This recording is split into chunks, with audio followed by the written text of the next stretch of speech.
Thank you for attending our regular trustee meeting today, Monday, September 12th, 2022. Would you please stand for the pledge? I pledge allegiance to the flag of the United States of America and to the republic for which it stands, one nation, under God, indivisible, with liberty and justice for all. Thank you. All right, we have an agenda. Are there any changes or modifications? Yes, Board, I have one. Under accepting general ledger report, I need to add the 8/24 payroll. So you'll have the 8/10, 8/24, and 9/7. That is already on your handout that I printed.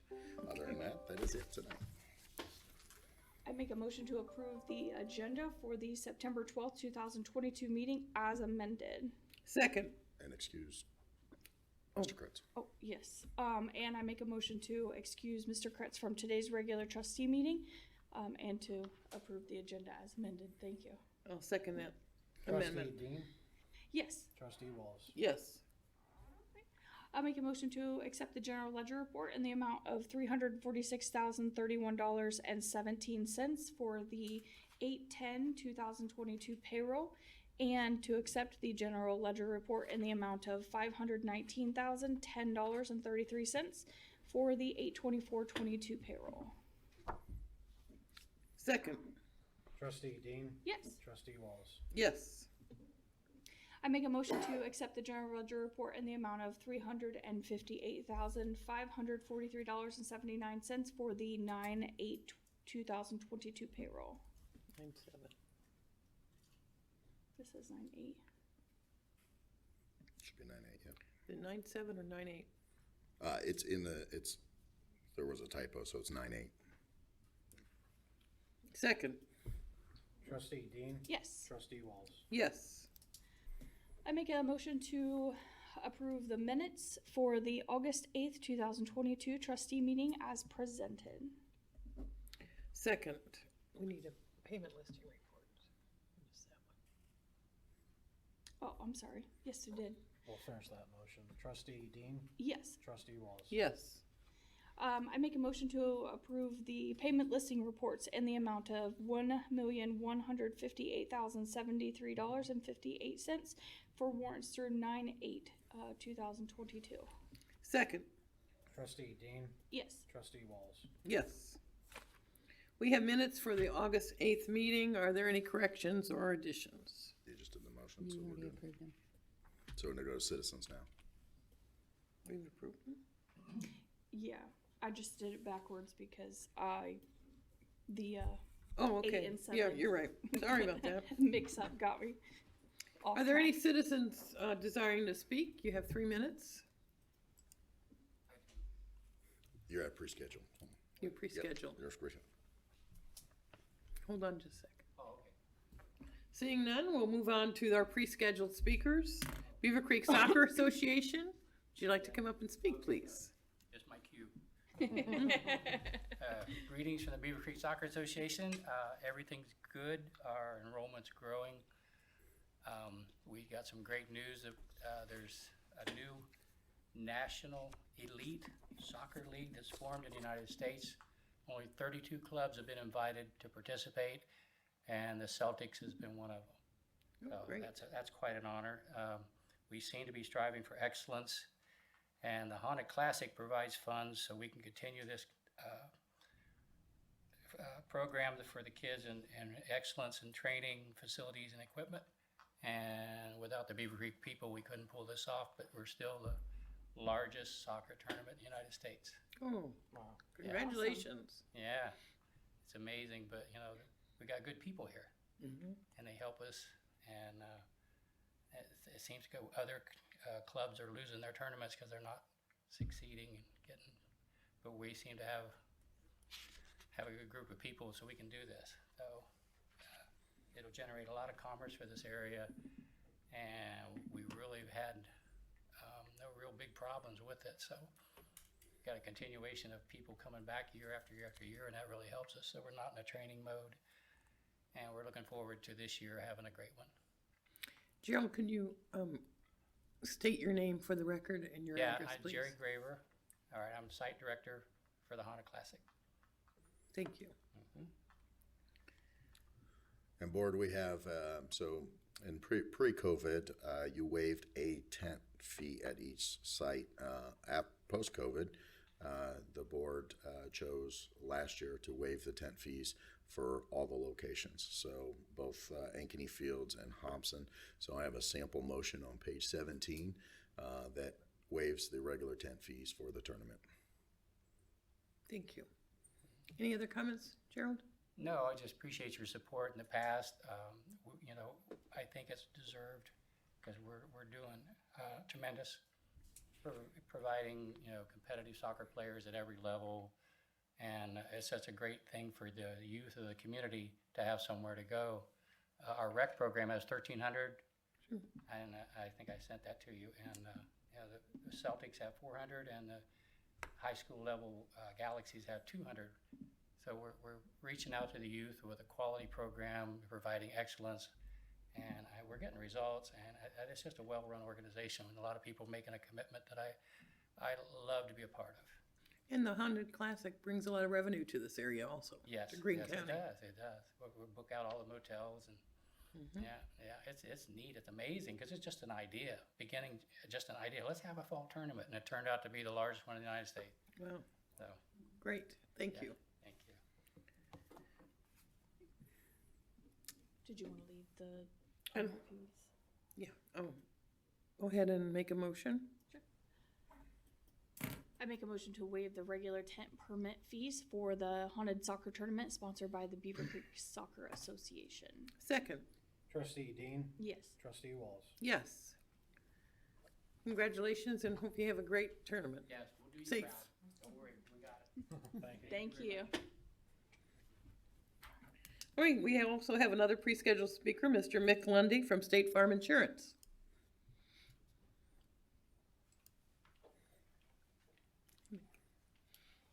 Hello, everybody. State your name and your address, please. Mick Lundy is my name. I'm a State Farm Insurance agent here in Beavercreek, Ohio. And I'm proud to represent State Farm. They've asked me to attend tonight's board meeting. The Fire Prevention Week will be held for the 100th time here in October. So it's a unique coincidence that not only is it their 100th year of having fire prevention weeks, but State Farm is celebrating our 100th anniversary this year as well. So think about going from 1922 to 2022 in fire prevention. So this year's theme is Fire Won't Wait, Plan Your Escape. And State Farm has sent to be used here and in the community a banner that will recognize that. It's 4 by 10, 15 posters, and then 100-piece kit that includes kids' activity booklets, adult brochures, fire safety newsletters, magnets, stickers, and plastic bags. So happy to be here to be able to give that to you all. And on a personal note, I have a sister-in-law that is a division chief in Worthington, Ohio, and a brother that is a lieutenant in the Westerville Fire Department. So appreciate what you guys do, especially coming off of the 21st anniversary of 9/11 yesterday. So thank you for allowing me to be here today. Mick, thank you for being here, and I want to congratulate you on your new office space. Thank you. I haven't been there yet, but I plan on visiting. Thank you. And please let State Farm know that we are very grateful for the donation. Thank you. Thanks for having me here this evening. Thank you. I think we have a resolution. Yes, board, so there's a resolution in your packet that we'll just move up to this section. That's on page 72. I have 2 copies there that I'm going to hand out. We'll go ahead and read those into the record tonight. And once we're done, we'll have a copy to present to Mr. Lundy, and then a copy for us, and then we'll do a photo with everything up here. So Okay. we'll do the administrative stuff first. I make a motion adopting resolution number 2022-0912-CDR-D, a resolution accepting the donation of Fire Prevention Week material. Whereas the Ohio Revised Code Section 505.10A allows the Board of Township Trustees to accept on behalf of the township the donation of any real or personal property for any township use. And whereas Mr. Mick Lundy wishes to donate a 2022 Fire Prevention Week educational kit with a value of $515 to the fire department. And whereas Mr. Lundy was selected to help the National Fire Prevention Association and State Farm provide community toolkits to support their local fire departments with fire safety educational materials. And whereas this year's theme of Fire Prevention Week is Fire Won't Wait, Plan Your Escape. Now, therefore, be it resolved, the Board of Beavercreek Township Trustees graciously accepts the donated items and thanks Mr. Lundy on behalf of the township. And further be it resolved that the donated item be added to the township's inventory in accordance with the township policy and practice. And further be it resolved that all formal actions of the Board of Trustees concerning and relating to the adoption of this resolution are being adopted at a duly called and authorized open meeting of the Board of Trustees on the date set forth above, such meeting being duly called pursuant to and in compliance with all legal requirements, including section 121.22 of the Ohio Revised Code. I'll second that motion. Trustee Dean. Yes. Trustee Waltz. Yes.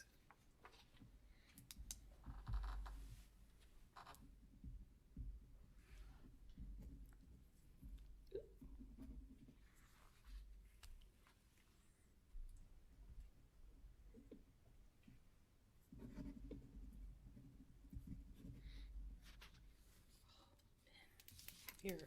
Thank you. There's the second one.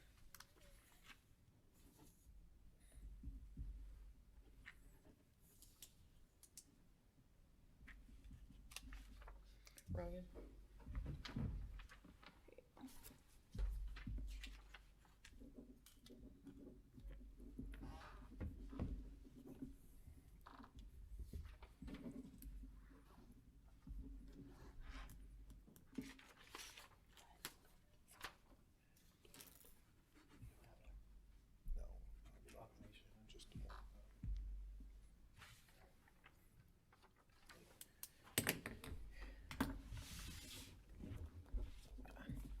Take a picture. Oh,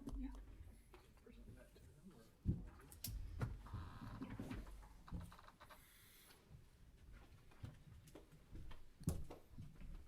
Oh, nice. All right. Look out. Oh, great. Just line up there. Spread it out that way. Let me just get myself a picture. Oh, no, I wasn't expecting to be that big, so. You want him to hold that also? Oh, sorry. Okay, ready? 1, 2, 3. One more. Ready? 1, 2. Perfect, thank you. Thank you. Thanks, man. Appreciate it. Yep, no problem. We'll do, Mr. Lundy, we'll put some stuff on social media as well. We can do this without squeezing. I know, it's nice. You can get there without everybody being like, okay, we're squeezing. Well, thank you very much. That was a nice positive thing to happen for our township fire department. We have any old business? I don't believe there is any. So new business, Mr. Zaharias? Thank you, Board. First item is going to be on page 18 of your packet. It's going to be a modification of the TIF boundary for the Stonehill Village TIF. I'll go to page 20 to kind of explain. In the previous TIF the previous TIFs in your packet as well, and the boundary areas.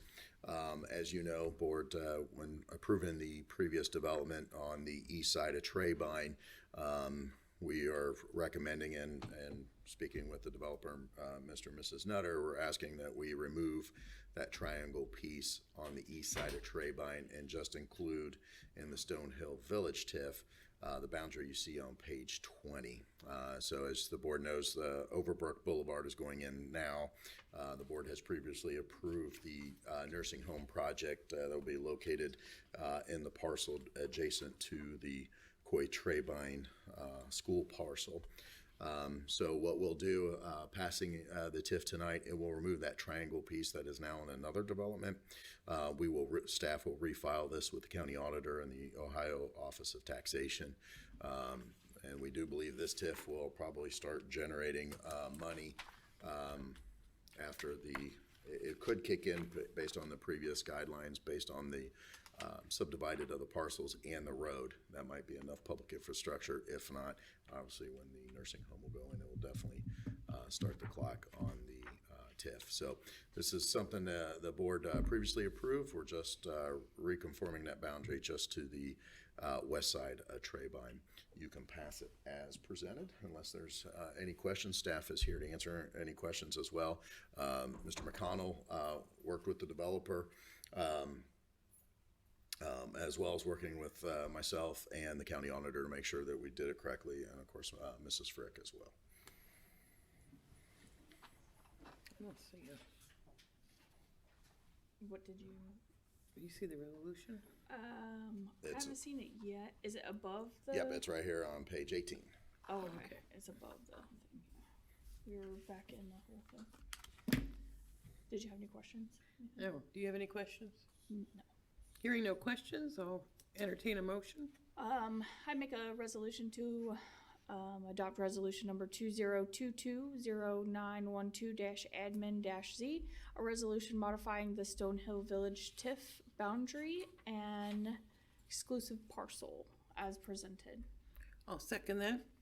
Trustee Dean, Yes. trustee Walls. Yes. One thing also, board, we do something a little bit different here at the township is that it does not require school board approval of the TIFs. It just requires notifications, which you saw in your packet, the 2 notification letters.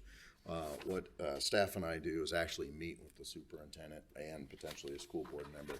We did it this time as well, even though this was already previously approved. Neither superintendent had any concerns or objections to the TIF. I should have But said I that. appreciate that you extend the courtesy to the people that are involved, so thank you. Yep. Thank you. Thank you, board. Next item is on page 29 of your packet. This is a proclamation recognizing October as the National Domestic Violence Awareness Month. Again, also you can pass it as presented. I have 2 copies in the proclamation book. One for our resolution book and the other to be presented at the candlelight vigil. I did send out the information for the candlelight vigil, so if we could have, it could be all of you. I also sent out a Outlook calendar invite to the event as well. Are there any questions regarding the proclamation?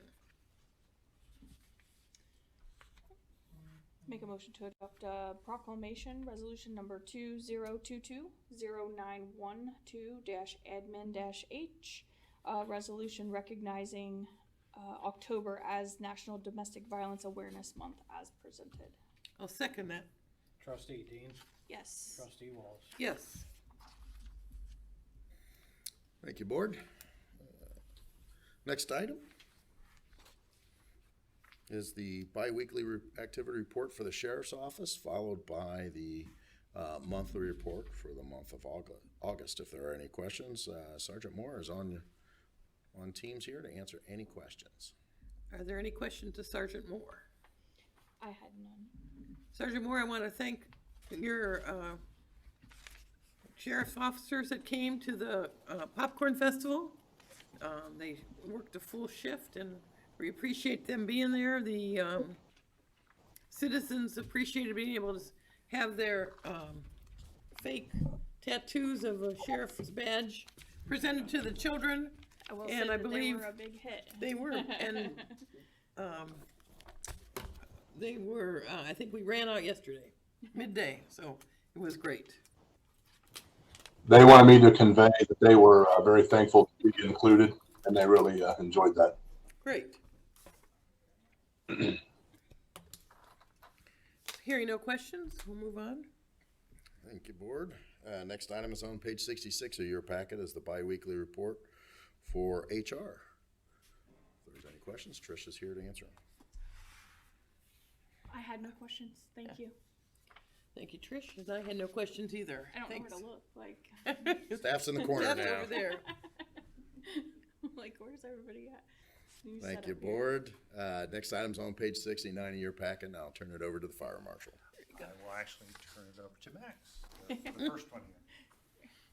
Thank you, Board. Max McConnell, the Associate Economic Development and Zoning Admin. The first ask we have of you is we actually have a BZA alternate member who's moving to the full member position. We had a board member retire, Andrew Peed. He served a very long time on the board. We really appreciate his service. He's off to Florida eventually, and so he's taking the time to get ready for that. So Christy Gottwald has been great serving on the board as a alternate member. She's an attorney, so we like to have that, little bit of extra knowledge and kind of the way she thinks about things in a case-like fashion. We really appreciate that. We have a resolution for you, and there's a sample motion in your packet as well. If you have any questions about it, I'd be glad to answer them. Well, it's nice having somebody else take on, and so I was happy to have another full-time person and replace somebody that's retired, so great. Especially somebody that's already there and Yeah, Mm-hmm. we're very happy. I make a motion to approve resolution number 20220912-CDR-A, a resolution to appoint Christy Gottwald to full board member on the Board of Zoning Appeals as presented. Second, Trustee Dean, Yes. Trustee Wallace. yes. Thank you, Board. Our next item is we'd like to request that you set a hearing date for Zoning Commission Case 831. This came before us in the, actually the September 1st Zoning Commission meeting. Essentially, it's a case that will be rezoning the Beavercreek PUD just across the street into a more cohesive industrial commercial PUD. But we do have a motion for you if you'd like to schedule that at your next regularly scheduled meeting on the 26th. There's a board on page 70, or on your screen.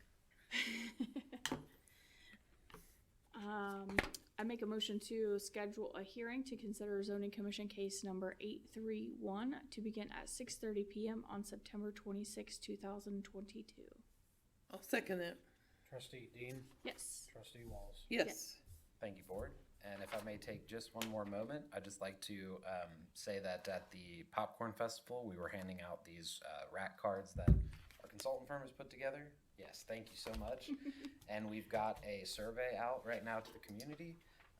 It's on a little QR code. It's also on our website, thecommunityplan.com or thecommunityplan.org. You can go and learn about the update to the comprehensive land use plan and participate. So any organizations that you frequent, any HOAs, church groups that you think might be interested in participating, I'd really appreciate your support in kind of pushing this out to them. So And did you bring some?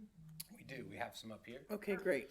I was gonna say I'll take some. Yeah, Yeah, I'll take some. I meant to grab them at the popcorn festival. I forgot. And hey, we can always go back in the office and get you a lot. So All right, we'll take some and pass them out to our different organizations. I thank think you it'll so be good. much. I appreciate it, Board.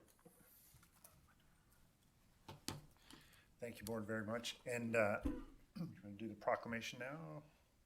I'm sorry, the proclamation, yeah. So as Mr. Lundy said, Fire Prevention Week is coming up here real soon. Went ahead and did the proclamation for Fire Prevention Week this week, even though we have one more meeting between now and the week itself. But we did it since the donation came in from State Farm and Mr. Lundy, and we greatly appreciate that. As you guys know, when we do the Fire Prevention Week open house, we'll try to promote the Prevention Week theme, which, again, as he said, is Fire Won't Wait, Plan Your Escape. We'll put all kinds of banners up indicating that message and obviously present that at the open house. But this proclamation basically is to for the township to recognize that, which is from October 9th through the 15th of this year. And we're requesting the proclamation to be read into the record for the Fire Prevention Week. Can you please tell the citizens what day is the open house? I'm sorry if I didn't. The open house is the 15th this year, October 15th. It is from 10 to 1 o'clock. And we do it in conjunction with the Tri-Truck, the city of Beavercreek, along Orchard Lane here. And what station will it be at? Be at station number 61 here at 2195 Dayton Xenia Road. Great. Anybody listening can Write it down on their calendar. Thank you so much. I make a motion to adopt proclamation number 20220912-CDR-C, a proclamation recognizing the 2022 Fire Prevention Week. Fire won't wait. Plan your escape. Whereas the Beavercreek Township Fire Department is committed to ensuring the safety and security of all of those living in and visiting our community, and whereas home fires caused 2,580 civilian deaths in the United States in 2020, according to the National Fire Protection Association, and fire departments in the United States respond to 356,500 home fires, and whereas working smoke alarms cut the risk of dying in reported home fires in half by sensing smoke well before you can, alerting you to danger in the event of fire, in which you may have as little as 2 minutes to escape safely. And whereas Beavercreek residents who have planned and practiced a home fire escape plan are more prepared and will therefore be more likely to survive a fire. And whereas Beavercreek residents will make sure their smoke and carbon monoxide alarms meet the needs of all their family members, including those with sensory or physical disabilities. Whereas Beavercreek's first responders are dedicated to reducing the occurrence of home fires and home fire injuries through prevention and protection education. And whereas the 2022 Fire Prevention Week theme, Fire Won't Wait, Plan Your Escape, effectively serves to remit state, it is important to have a home fire escape plan. Therefore, the Beavercreek Township Trustees do hereby proclaim October 9th through the 15th, 2022 as Fire Prevention Week throughout this state, and urge all of the people in Beavercreek to plan and practice a home fire escape for Fire Prevention Week 2022, and to support the many public safety activities and efforts in the Beavercreek Township Fire Department. I'll second that resolution. Trustee Dean, Yes. Trustee Wallace. Yes. Thank you, Board. Mr. Grogan, no, go ahead and we'll review your biweekly activity report next. Okay, yeah, I think we're done since we have the donation earlier, so I think we're ready for that. I just wanted to say that your staff appears and have been very busy with the activities on your biweekly report. We have. And I want to thank them for their dedication. Yeah, and I thank them for everything that they do on the community risk side and the community development side. Community risk side, we had a lot of preparation in the Popcorn Festival, and it was a great turnout, definitely. So, thank you. Are there any questions on the biweekly activity report? I had none, thank you. Thank you very much. Thank you. I forgot to fill it out, yeah. I was like, whoa, we missed something.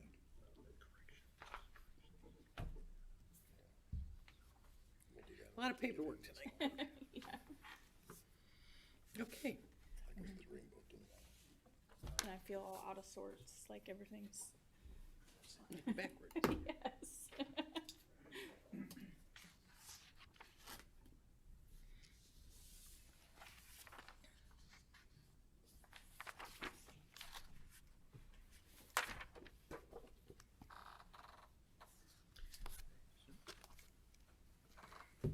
Any questions on the biweekly?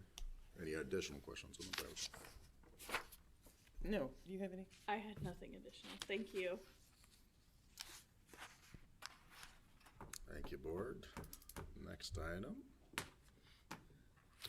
scroll through here. It's going to be IT, and that IT biweekly report is on page 83, followed by the ticket history. We also have staff here to answer any of your questions or the biweekly. Do you have any questions? No, all this is very nice. I just want to thank you Yes. all for what the extra job you've done for them. This is all working. We haven't had any glitches yet, so that's exciting. Glad that you're here though tonight, and it looks and feels fantastic. We're excited to be here to have the new technology ready to go. So thanks for all your work. Thank you, Board. Next item is on page 85 of your packet is the biweekly report for the Finance Department. Terry's here to answer any questions. Any questions for finance? I don't have any additional questions. I just want to say on your biweekly report, you guys have been kicking it too.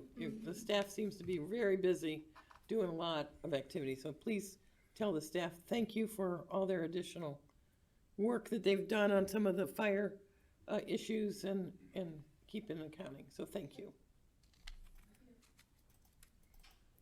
Thank you, Board. Next item is on page 89, and the first is contract renewal for HVAC. And I'll turn it over to Mr. Parks. As you recall, this was a month ago, and this was on the packet. We ended up pulling it to clarify some contract language in there. So I'll turn it over to Mr. Parks. Good evening, Board. Good evening. Basically what this contract does, we signed one back in 2020 for 3 years. The unfortunate part is we have to add Station 65. Right. And there is under terms and conditions, at the anniversary date, they can, up their labor rates. And they actually put in a plumber's rate because originally we weren't gonna use them as our plumber. But in today's world, trying to find a plumber, they can get out here in a reasonable amount of time. It's hard to do. So basically the terms and conditions are the same that we're under. The other difference is in year 2 and 3, they're gonna go ahead and give us upfront a 3% increase, knowing the way this world is today. So it's gonna be a planned increase, which will allow us during the budget cycles to, say, this is what we need to budget for the service. And staff has been really happy. Early on, we had a couple miscues on their part, but we've worked through those issues, and now they're responsive. We call them, they're here within a couple hours at most. And if we have to order a part, as soon as it hits their door, they're out here the next day. So it's been a good working relationship. Good. We're recommending that we approve the new contract. All right, thank you. Are there any questions on this contract? No, I think you answered my only question is that how happy are you with their services and, the work that they do and time that they. Yeah, well, during their PMs, they have picked up a lot of issues that weren't picked up in the past, which has kind of impressed us, because if we can get it done before it breaks, it makes everybody's world a whole lot easier. Right. Yes. And adding a new fire station too. Yeah. I'd make a motion to approve the contract renewal to Boyle Mechanical for HVAC preventative maintenance and to authorize the township administrator to sign for the board. Second. Trustee Dean, Yes. Trustee Wallace. Yes. Thank you, Board. Next item is the biweekly. Is there any questions? You have any questions? I didn't have any additional questions. A couple informational items for you. That would be great. Yeah, absolutely. Paving has begun. We're hoping they'll be done by Wednesday. So the promise we made to those residents, we have fulfilled. So, Great. and on a side note, I'd like to thank Mr. Schroeder for his work in putting all this together. And maybe he'll actually sleep tonight. Here I mean, and the popcorn festival. Yeah, Yes. it's trying to he did a very nice job of keeping contractors on task to make this work. Well, I want to commend your whole department for the things that you guys did that you could do that we didn't have to contract out. And then the things that we had to contract out, keeping tabs on the contractors, making sure they did a good job. And I think the citizens, we would invite any citizen to come by and see how beautiful this new meeting room is. So thank you so much for all your work and dedication Cause I knew it was sleepless hours at time to get this ready today. All right. Thank you, That's all Mr. I have. Parks. On your paving, just side note, do you think that you will have everything that you want to get done by the end of the paving season? Yes, everything will be done, I'm hoping by Wednesday. Cause that's the only plat we had on for this year. Yeah, okay. And next year, we have the grant funding from Miami Valley Regional Planning for Orchard, Yellow Brick, and Factory. And during this long break, we have hopped through some hoops to get some classes done so we can receive that grant and manage it. So, Good. Thank you. thanks. Thank you, Bart. Next item is on page 104 of your packet. It would be a recognition of excellence. I'll turn it over to the fire chief for the next several items. Good evening, Board. Good evening. Appreciate your time tonight. We wanted to start, as we've been doing recently, with recognizing some good work from our crews. And the first is recognition of Engine 65 that had Lieutenant Kapler, Firefighter Collins, and Firefighter Connolly, and Ladder 61 with Captain Brewer, Firefighter Smith, and Firefighter Richards. They were called to a local business one evening a couple weeks ago on report of a trash can on fire in the building. They arrived, the building occupants had extinguished the fire, told the crews that, and it would have been very easy for them to just accept that at face value, write the report, and then go back to quarters. It was, later in the evening, and it would have been an easy skip to just leave it there. Instead, they did a thorough investigation, and they found a small smoldering fire inside the wall. They opened up the structure, including the wall and part of the roof, were able to extinguish all of the hidden fire, and almost certainly prevented us from having to go back later that night on a much larger incident with a lot more damage. So their proactive approach to aggressively investigating that and overhauling it certainly prevented a major loss. So we wanted to recognize them for that. In addition, we wanted to recognize medic crew of Medic 63 with firefighters Sothard and Riedler, and Rescue 61 with Lieutenant Dewey and firefighters Havenar and Mahaffey. They responded on a patient who passed out, fell down, struck their head. The patient is an EMS professional and knows exactly how the system is supposed to work, and was extremely happy with with the level of care that was provided. Reached out to thank them directly, and he ended the note that he sent to me saying that they all did a 5-star job. So just wanted to point out that, again, the crews do an excellent job. Customer service is a focal point of everything that they're doing and providing top-notch medical care. So in this case, again, recognized by an EMS professional. So we wanted to recognize them. Thank you for bringing that to our attention and the public's attention. And then not on here, and we probably won't do it as a recognition of excellence because there's so many people involved. But obviously we had crews out through the weekend with the Popcorn Festival, showing the apparatus, bringing it down, setting it up, interacting with the public, especially the children. The kids love getting their helmets and their stickers and things. Fire prevention staff was obviously heavily involved. Our auxiliary volunteers were there. So it was an all hands on deck event, and I just wanted to recognize everybody for the work that they did over the weekend. So thank you for letting us talk about how good a job they do. Well, they did a great job. All right. The next item we have for you this evening is a request to award a contract to replace the tower at Station 63. This is replacing the tower from damage that was done during the Memorial Day tornado. So it's taken us this long to get all the way through the process. There was a lot of work involved to determine whether the existing tower could be repaired, if it could be continue in use as is. In the end, all of the engineering and safety came back, said it does need to be replaced. And so this is the contract for that.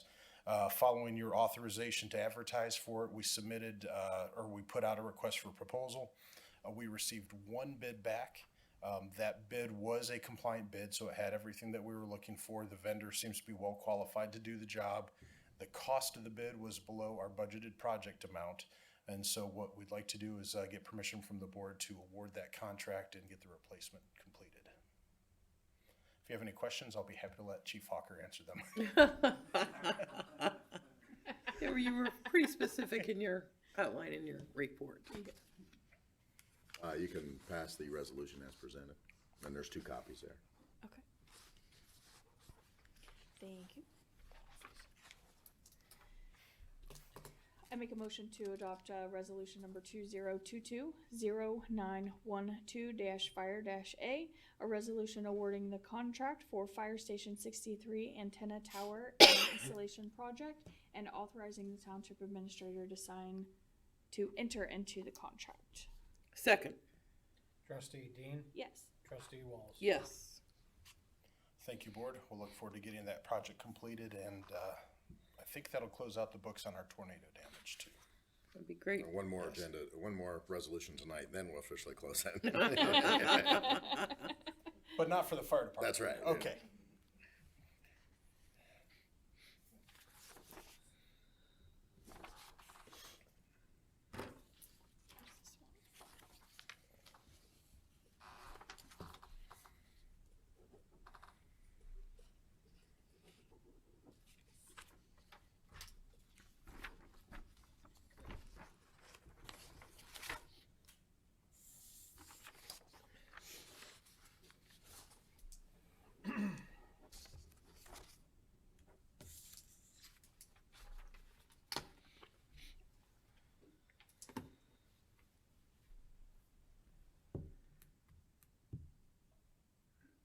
Okay. All right, thank you. And our last item is a fairly significant one, and that's actually why I have all the help up here. So I'll start by way of a little bit of introduction, and then Chief Heister has some information for you, and then Chief Hawker probably will answer questions unless you have a prepared presentation for your part. Okay.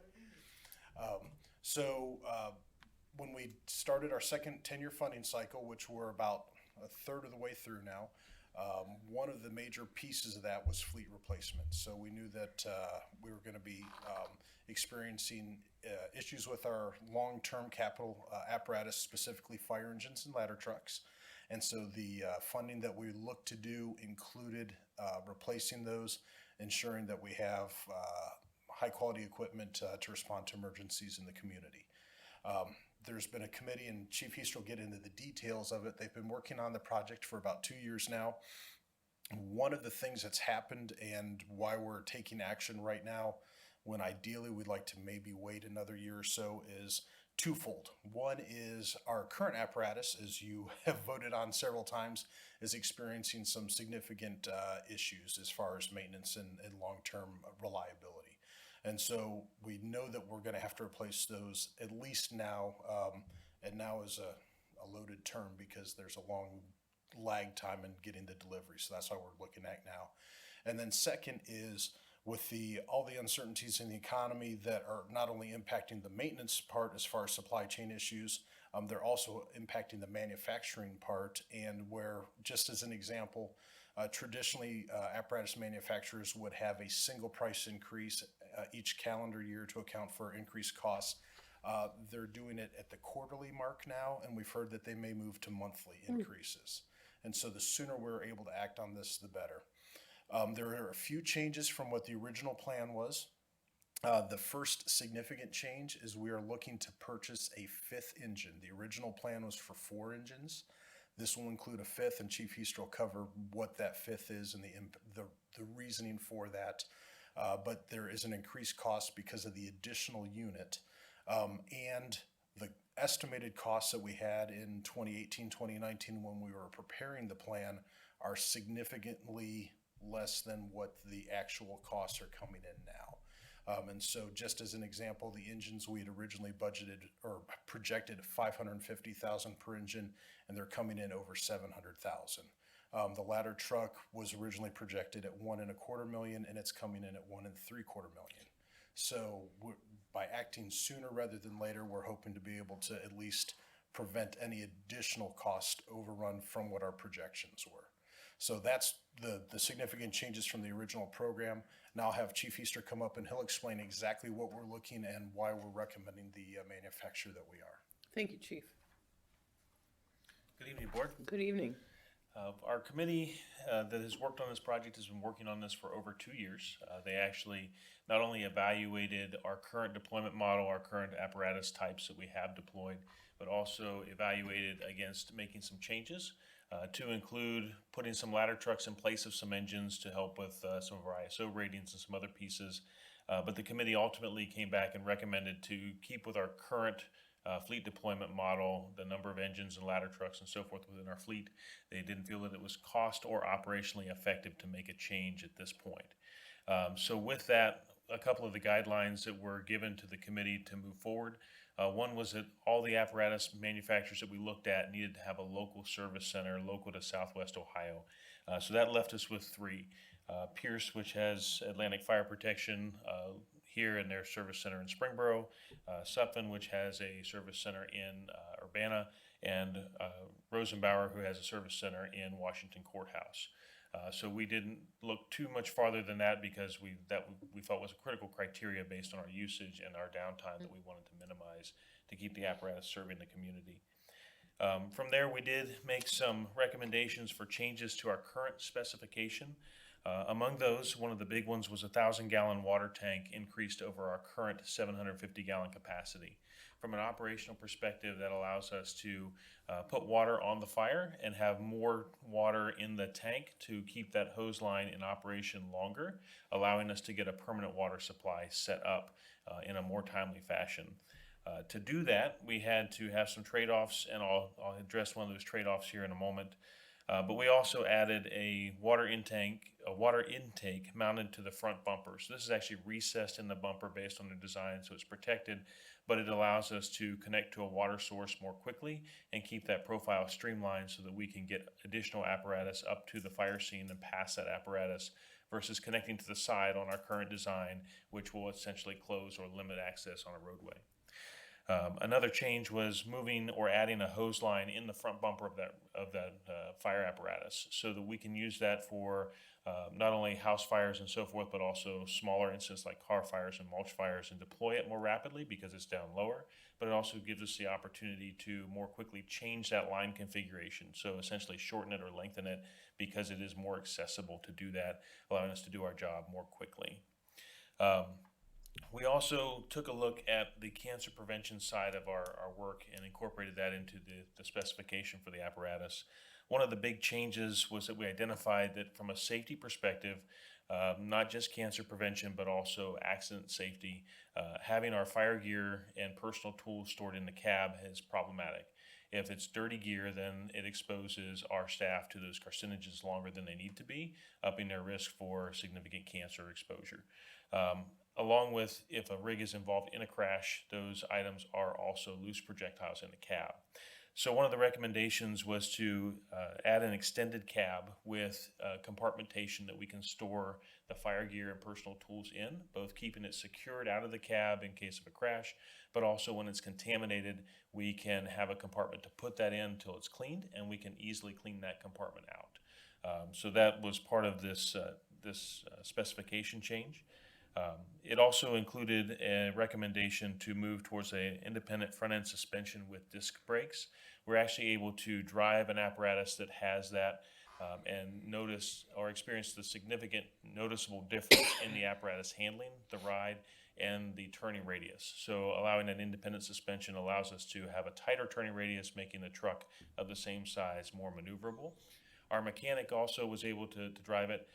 And he also recommended the suspension from the aspect of the disc brakes that it provides on the front. We currently have a disc brake system without the independent suspension on our current ladder truck, and he has seen a significant improvement in the maintenance costs based on the disc braking system that's there.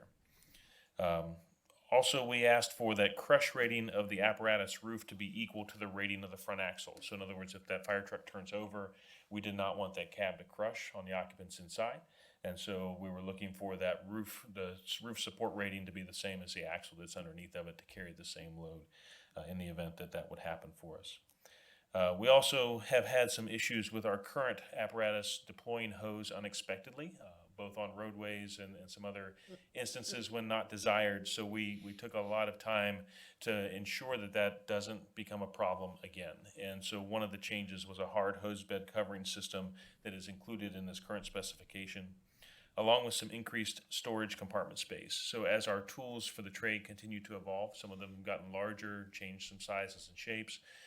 We have projected what we need to store the equipment that we have now and included a little bit of a margin for changes in our tool, both complement and size of those tools as they continue to evolve for us. And so that was included in the spec. Also, from the cancer prevention side, an air particulate filtration system for the cab was spec'd in. So what that will do for us is filter both the external air and the air inside the cab when it's parked at a fire scene to help create a clean environment for our staff to get into. So if smoke does drift into that area, that's going to be filtered out either through recirculation in the cab or through fresh air intake, so that we're not breathing that when we don't need to, and those particulates aren't left hanging in the air inside the cab for us.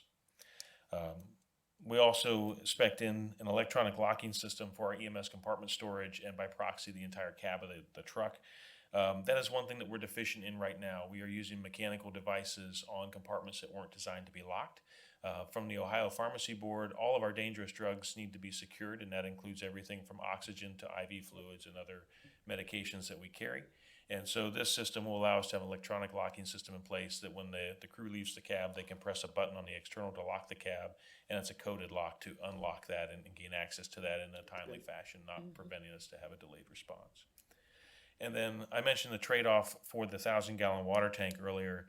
We will be recommending decreasing our amount of 5-inch supply hose from 1,500 feet, which is what we currently carry, to 1,200 feet. That was our standard before we increased it. And we've looked at the operational impact to that, and we recognize that the water on board is going to give us a longer operating time to set up for that permanent supply line operation. So reducing this hose we don't feel will be a detriment to us. It's also the same standard that all of our neighbors carry in hose length for large diameter hose. So it'll put us on par with that. When we talk about some of our fires that have longer connection distance to a hydrant, we will still be able to lay that hose out in an efficient manner, but we'll have the additional water in a tank to operate on a fire while that's being connected. So that's the trade-off for that. I have a question before we go on to the next item. Are these, the engines that are being made, produced, are we checking off boxes of that they're already on most of the model and then we add extra things, or are we actually creating a whole different engine that they're going to build for us? So we started with our original spec, identify what our deficiencies have been operationally, and then the committee went out and looked at what in the industry we hadn't thought of, along with visiting the manufacturers to look at what has worked, what have significant operational cost impacts, and what have significant operational advantages. So it was more of a multifaceted approach, but we did start with what we currently had and then built from there. All right, thank you. So the rescue engine is very similar to the 4 fire engines that we just talked about from the spec portion, because it is another engine for us.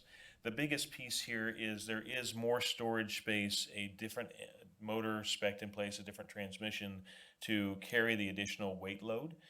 We are currently in a position where our current rescue engine will not store all of the equipment for the disciplines that we've identified and have invested in from the technical rescue side. Most notably, our confined space rescue equipment is not able to be stored on our current rescue engine. It has to be brought to the scene with a different piece of apparatus because we are simply out of room to store those pieces. And so this rescue engine takes into account the additional storage space needed, the additional weight capacity to make that happen so that we have those tools right where we need them on the correct response. So this rescue engine is slightly different from the rest of the engines to account for that, but it's not grossly larger than the rest of the engines. So it is still a single axle engine as opposed to a 2-axle rear to create that additional compartment space. We're able to leverage some new technologies out there for a smaller pump that has the same capacity to give us that additional compartment space to hold what we need to hold.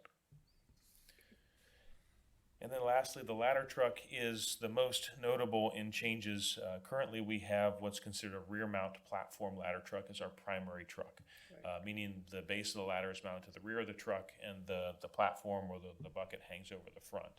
And what the captains and the committee have recommended is to change that design and go to a mid-mount aerial, meaning the base of the ladder will be just behind the cab of the truck and the platform will be at the rear of the truck. Our operations are based in using that bucket or that platform to do rescue, to do fire operations and so forth from that. And our current design, we have to actually climb up the back of the truck, walk the entire length of the truck to get into the bucket to put it into operation. So this design, because of the way our operations work, will be more efficient from that perspective, that we can literally walk right up the back of the truck into the platform and put it into operation. Additionally, the design that is being proposed has zero lane departure, meaning when that truck makes a turn, the truck stays in the lane of travel. It doesn't depart from the rear end.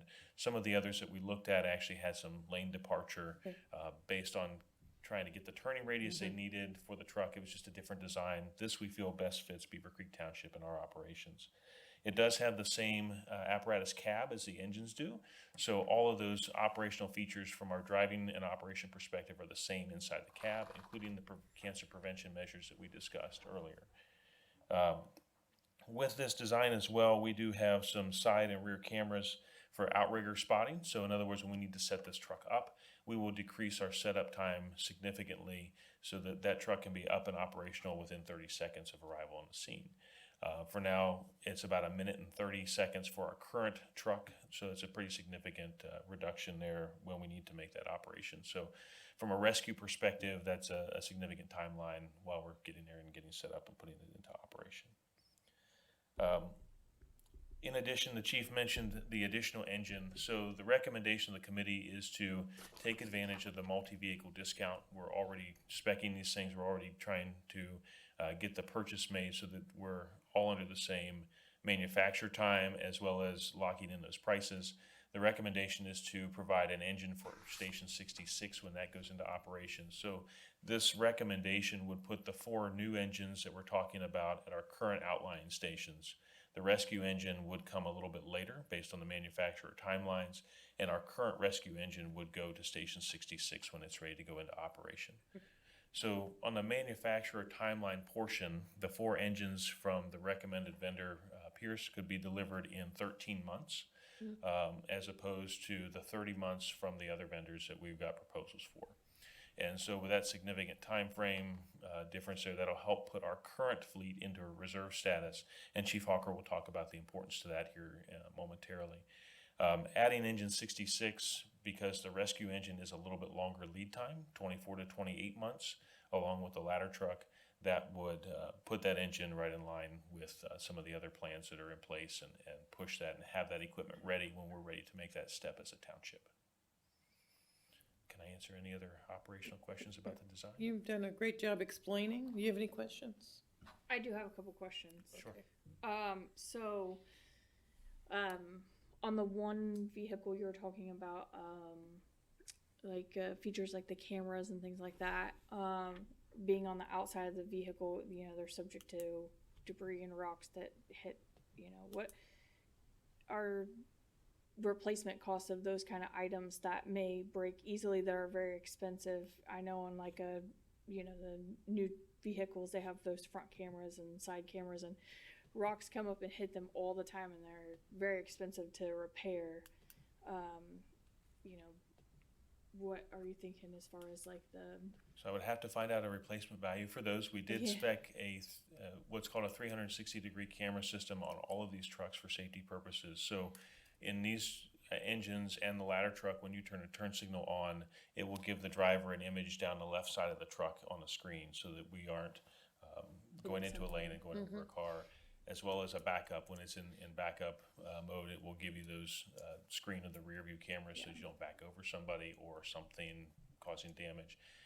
In the design that we're looked at, these are actually protected by parts of the body. So they are either recessed into parts of the body or have protective metal around them based on their location. That doesn't mean that they won't get damaged, it just reduces the damage, but I can do the research and find out the replacement cost for you. I just know that some of those things are very nice to have, but they also create more problems, you know, and ongoing maintenance factors that, you know, are the costs, you know. Understood, yes. The request from the committee was based on reducing our liability for unintended accidents from that perspective, so, but I can get you a replacement cost. And I was just thinking, like, same thing with, like, those features, like, that, you know, maybe eventually don't work anymore, something like that. Same thing, like, replacing them, the cost of those things, those features like that that might be expensive. I was also wondering about the manufacturer of those. You know, all manufacturers aren't the same. So like lead times may be shorter, but is there a better product from the other ones versus that one, just based on, you know, some people think Toyota and Honda are better than Chevy and Ford, you know, but is there a reason why those lead times are longer? Are they better manufacturers of the equipment? Sure. So our committee actually did tour the two manufacturers that gave us proposals. We already have the third that we requested from did not respond with a proposal, but we currently have those apparatus in our fleet, so we have been to that factory. Our team did ask a lot of those same questions. The biggest difference that we can tell you is the manufacturer that's recommended does all of their metalwork and machine work in-house. So they make all the body parts that they need there. We saw that happen. We saw that process from start to finish. The other manufacturer we got a proposal from is more of a GM type model where they bring parts in from other local tool and die businesses to put the truck together for us. So the lead time is really impacted by everything under one roof versus everything coming in from other manufacturers. From what we saw, and our mechanic was involved in those tours as well, the recommendation is what we feel will serve the township best and provide us with the closest, most accurate predictions on the lead times. Any other questions? No, keep going. I might come up with more. Well, at this point, I will turn it over to Chief Hawker to talk about the finance side of it and the acquisition side, and I'll be here to answer any other questions that you may have. Thank you. Good evening, Board. Thank you for your time. Based on the specs that Chief Heister provided and the recommendation to go with Pierce, I went into the action side of things on the financing terms. We looked at financing terms and conditions, which were evaluated based on comparing lease to purchase and lease to own options, based on prepaid discounts, multi-vehicle discounts, and discussion and review with our township fiscal officer, our township administrator, the Chief Heister, and our finance department manager. Based on those discussions, we did come to a conclusion that the lease option was a good option for us as an organization. So with that, we gathered terms and conditions from Huntington Bank as well as PNC Bank, which is through Pierce. And based on the fact that PNC Bank through Pierce will provide a lease to turn-in option, that is our recommendation to the board. I appreciate the fact that you've talked to everybody in finance and fiscal officer and the chief and everything. Yes, ma'am, we've had multiple meetings. I think that's a great way to communicate with everyone on staff. Keeps everybody part of the plan and understanding what's going on, so thank you. You have any questions?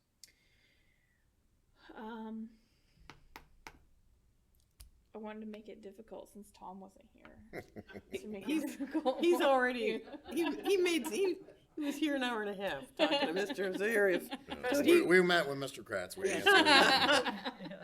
Yeah, since this was a large purchase and we knew Mr. Kratz couldn't be here tonight, and we were up against obviously some financial, especially interest rate increases, plus time frame to get the equipment ordered. One of the things that we did was sit down with Mr. Kratz, had staff meet with Mr. Kratz and go through that. So we did answer all the questions that he had, even though he wasn't going to be able to vote on it tonight. Well, that makes me feel better. And Trustee Dean, based on the information that we've provided, it's so detailed. we're trying to eliminate your questions. You did a good job on detail. Yes, very much so. There's a lot of information here. So, yes, thank you for putting all that together and working so hard to bring this to us. And Chief, I want to tell you, I appreciate the fact that you put a committee together to do this. You know, a lot of times people just, one person makes a decision. And getting the people that are working on the engines and involved, and I'm sure you talked to people in maintenance, and that everybody has hands-on those engines, whether it's a staff person or a maintenance person. And so I think everybody should have an input on this kind of a expenditure for the township. Yes, ma'am. And that's, Chief Easter did a really good job of wrangling all the operational level folks. And Chief Hawker, as she mentioned, reaching out to all of the finance folks. So we could not give the board a good decision without getting all of that input. You guys did a great job. Thank you. Any other comments? I don't think so. Okay, I will. Oh, the lease to purchase. What happens if 5 years down the road you're just unhappy? Is there like an exit or anything like that as far as There the is no exit. term? No exit. It is what it is. You just deal with it for the. Yes. Let me add to that for a moment. If you're asking if we can get out of the lease, yes, we can get out of the lease without penalty. So there is no exit penalty to get out of the lease, but we can turn the apparatus back in and stop the lease at that point. Oh, okay, good. And there's no penalty. There's no penalties to that or anything like. No. No penalties. Okay.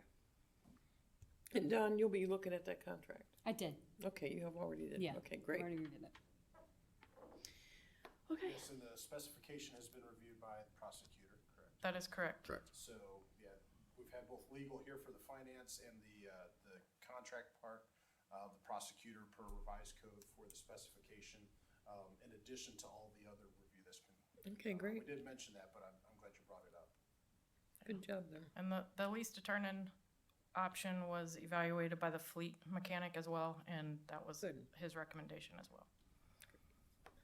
I like when all hands are on deck on making a decision. It makes it a lot easier for us, and we trust our staff, so. All right. I make a motion to approve purchase request 22-fire-1477 to Atlantic Emergency Solutions for Pierce Fleet Financing Lease for 4 engines, 1 rescue engine, and 1 ladder truck, in the amount not to exceed. What's the big one? $6,749,672.66 over 10 years, and to authorize the township administrator to sign for the board. Second, Trustee Dean. Yes. Trustee Walls. yes. And this is our second largest purchase in the funding cycle. The first largest obviously being the new fire station when it gets constructed. Ouch, but I think you guys did a great job in putting it all together and your research. Okay, moving on. Be happy to answer any questions you might have about our biweekly activity report. You have any questions? I didn't have any additional questions, just take back our thank yous for the great work for the people that have been recognized. Yes, ma'am. And for all the work at the Popcorn Festival. I saw a lot of folks out there, and they were moving and talking and shaking hands to all the crowd, so. Absolutely. Thank you for all your time. Thank you. Have a good evening. Okay. Legal? We have any? Actually, I have 2 things. Whoa. And actually, Look one out. is not legal related. On behalf of the Beavercreek High School football boosters, the board there, we wanted to thank the fire department for providing the flag for the Military Appreciation Night. Actually, there was a lot of compliments. Just that night was kind of the sky, everything was beautiful, and the flag kind of up over the football field. It was kind of a neat night. We had the National Guard provide uniforms to the high school team with camouflage uniforms and things, and it was just really nice. And for Chief Easter for working out when he just left, where that was gonna fit, because there's been a lot more interest in the football team this year. And so, getting that all worked out, so I wanted to, give a thank you to that on behalf of the Booster Board. Additionally, I just wanted to let you all know, there had been a lawsuit that was filed by a gentleman against the fire department, or against the township, but that has already been dismissed. The case filed by Mr. Williams, although I continue to get regular correspondence from him, that case is now already been dismissed. So I just want to let you guys know that. Thank you. Nice to hear from you. And our fiscal officer, Mr. Rushing. Thank you, Board. I have a few resolutions for you this evening. The first is the resolution to accept the amounts and rates from the Greene County Budget Commission. This is the final step in the statutory tax budget process that all political subdivisions in the state of Ohio are subject to. The Greene County Budget Commission reviewed the submitted tax budget and reviewed the amounts and rates of our tax levies, including all inside millage and voted outside millage of the township. Following the Ohio Revised Code, they returned to us what's called an official certificate of estimated resources. This certificate is the starting building blocks, as it were, for the 2023 budget. So the official certificate of resources states the appropriation limits in which each fund can be appropriated to in formulating the 2023 budget. The resolution is in front of you on page 117 in a form provided by the Greene County Auditor, and it can be passed as presented. And I'll be happy to answer any questions if there are any. I have no questions. Thank you, Mr. Rushing. I make a motion to adopt resolution number 2022-091-FIN-A, a resolution accepting the amounts and rates as determined by the Budget Commission and authorizing the necessary tax levies and certifying them to the county auditor. Second. Trustee Dean, Yes. Trustee Wallace. Yes. Just sign right there. Okay. Thank you, Board. Next, we have a resolution to transfer from the FEMA fund reimbursements to the general fund, road and bridge fund, as well as fire fund. This is some good news, as the administrator mentioned. This is the official closing out, as it were, of the tornadoes, the Memorial Day tornadoes that we experienced. This final reimbursement from FEMA is the reimbursement for some administrative costs that, due to good record keeping by your township administrator, we're able to seek reimbursement from several of the hours and administrative costs that we incurred during that effort to clean up from the Memorial Day tornadoes. So this concludes the final reimbursement from FEMA to the various funds that provide that administrative support, and certifies the additional revenue and appropriates the same and submits it to the County Budget Commission. There is a resolution on page 124. Or 124. 124 and may be passed as presented. I make a motion to adopt resolution number 2022-0912-FIN-B, a resolution to transfer from the FEMA Local Reimbursements Fund 2902 to the General Fund 1000, Road and Bridge Fund 2031, and the Fire Fund 2192, and appropriate supplemental appropriations and certify revenue as presented. I'll second that. Trustee Dean, Yes. Trustee Wallace. Yes. Thank you, Board. And the last resolution is a resolution to transfer from the Fire Fund to the ALS Engine Fund for a part of the funding, the seed funding, for the purchases you just authorized with the lease program of our new, soon-to-be new fire apparatus. This is a budget expense and will help make the first payment of the lease program from the Fire Fund to the ALS Engine Fund of $400,000.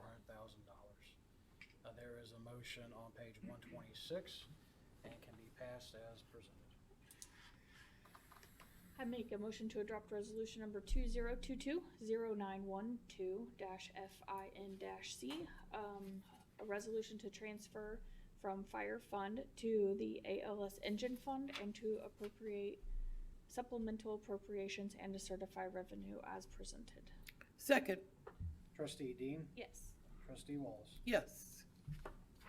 Thank you, board, and that's all I have this evening. Thank you, Mr. Rushing. We'll go to our meetings. Miami Valley Regional Planning, we had a meeting last week. Everyone should have received a packet. Mr. Zaharieff received the board, executive board documents, and I have nothing else to report. MVRPC Technical Advisory, There was some information in your packet. Regional Planning. Mr. Kretz is not here, so we'll pass on that. Health Department, Last meeting was on the 1st of September. I believe, did you in the add packet. it to the packet? It's in the packet. So, and that's all I had for that. There's that. School Superintendent, City Manager meetings.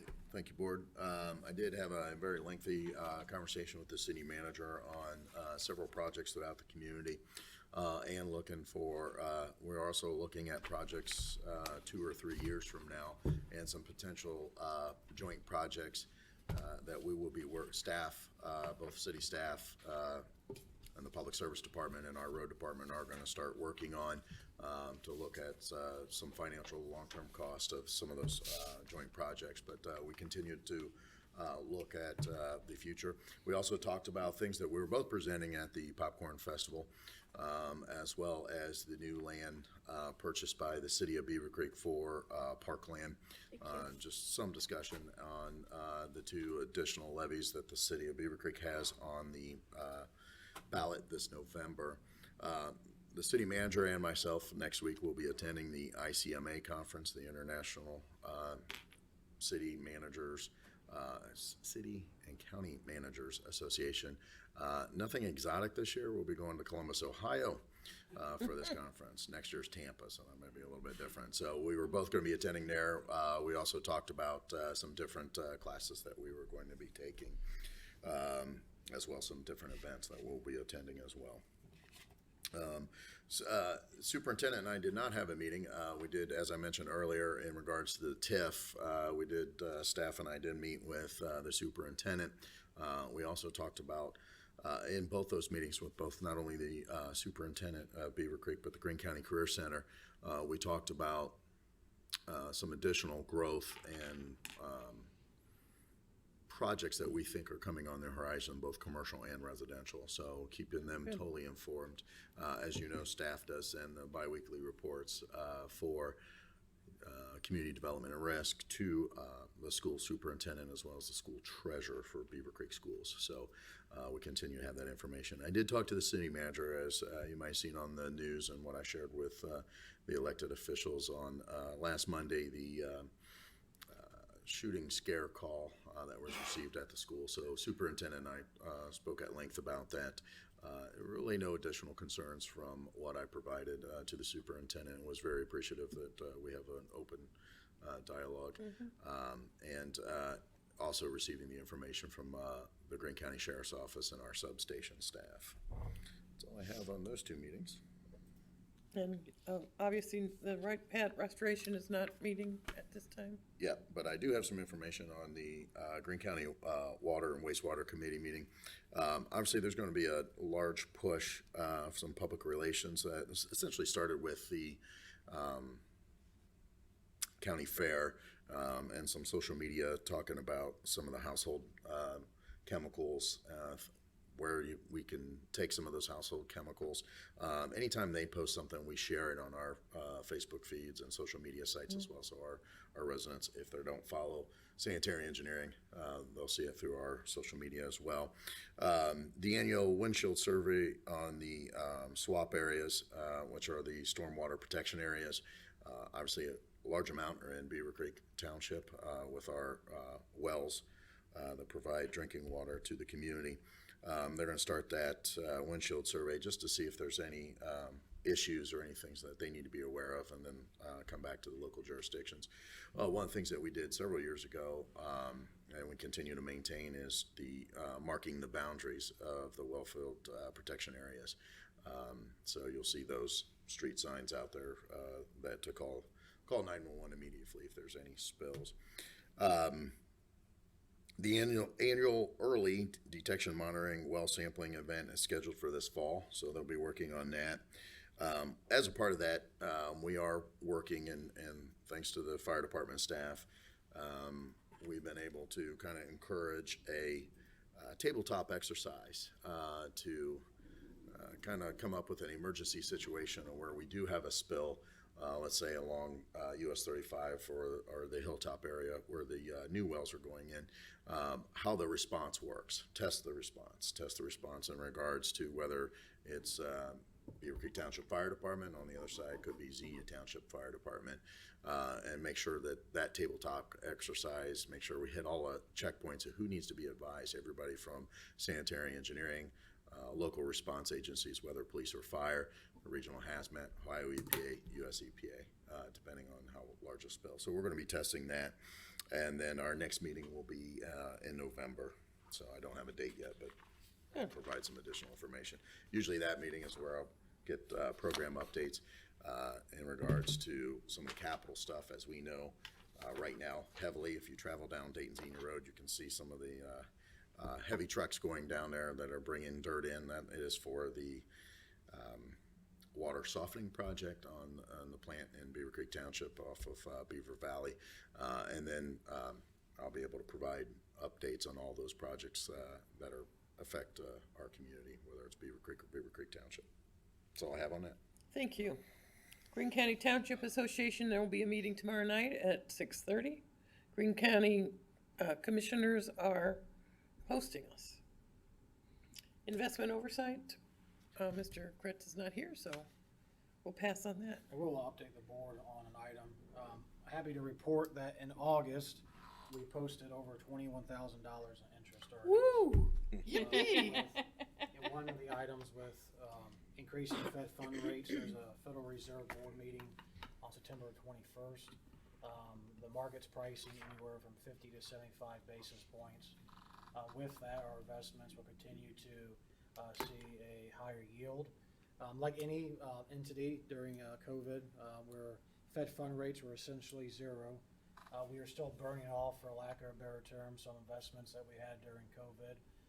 10, 15, 20 basis points just to earn something, I guess is better than nothing. So as those continue to roll off our portfolio, we hope to continue to be aggressive during these high interest rate times. And if you put that in perspective, if we continue to earn and book $20,000, $15,000 each month, we're talking about over $250,000 in interest. And that's people, that's a position, that's two positions. So these are real dollars that I know staff as well as myself take very seriously to safeguard taxpayers' dollars, to ensure that we're investing the monies as highest yield, as long-term or short-term, whatever the market will bear, as we can, to make sure we're any opportunity we can to reduce the amount of taxpayer dollars that we can ask for is a success in my book. So, we have no control over what the Fed does and what the market does, but we will certainly take this opportunity to take advantage of it when the timing is right. So I'm happy to report that and hope to continue to bring good news, at least within the near future. Well, Mr. Rushing, I believe that this is probably the most interest we've received in probably the last 9 years, at least prior to you coming on board. So I appreciate us at least being able to have some interest earned on our investments. Thank you. Board, I had just one thing I was going to mention under the city manager meeting. Obviously, you heard a lot of thanks in regards to the fire department and fire prevention staff on their end of the Popcorn Festival. I do want to thank some people that worked in the township tent, not only the elected officials. I will say that our Hart handheld fan was a hit. We ran Huge out of those success. halfway through the first day, so we'll be reevaluating that. But I do want to thank John in the road department, Tori in the road department, Joe with our Greene County Sheriff's Office, Jessica in the finance department, Nicole, my assistant, Lori Brown in the community development and risk department, Tim Parks in the road, Carolyn in community development and risk and fire, Max McConnell, Crystal from the Greene County Sheriff's Office, and of course our finance director Terry Molden. All those employees worked the tent, gave a lot of answers to a lot of questions, comments, and concern, and even steered people to where they needed to go. So I definitely knew and found out early on where the pork chop tent was, because there was a lot of questions about that from last year. So they made it very successful. We're going to have a kind of a exit meeting, not this week, I'm a little busy this week, but next week, to talk about next year's Popcorn Festival. And next year is going to be a big year for the township, because May of next year is going to be our 220th year as a township. So we'll be celebrating that in May, as well as kind of educating the community on that as well at the next year's Popcorn Festival. And Mr. Zahariaf, I want to thank you for your leadership skills on pulling that all together and making it work. It was for you that we've had a great event for the Popcorn Festival, so thank you. Thank you. I've turned it to staff. We formed a committee last year, and they made it a lot easier on me this year, so I really appreciate that. That's all I have. All right, thank you. All right. Anything else? No? Anything else for the good? All right, then we go into executive session. Sure. Make a motion to move to executive session under Ohio Revised Code Section 121.22G1 to consider the employment, compensation, dismissal, discipline, and demotion of a public employee. Second. Trustee Dean? Yes. Trustee Wallace? Yes. Thank you, Board, and I would ask the fire chief and Ms. Gustafson to stay for this. So we will be exiting from the executive session. No decision will be made. And we will then adjourn the meeting afterwards. Great. I make a motion to return to our regular meeting Come out of executive session. from executive session. I'll second that. Trustee Dean? Yes. Trustee Wallace? Yes.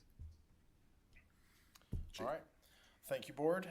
As you will recall, the trustees assigned me the responsibility to conduct an investigation into certain allegations of a hostile work environment claim and the supervisory response to that claim.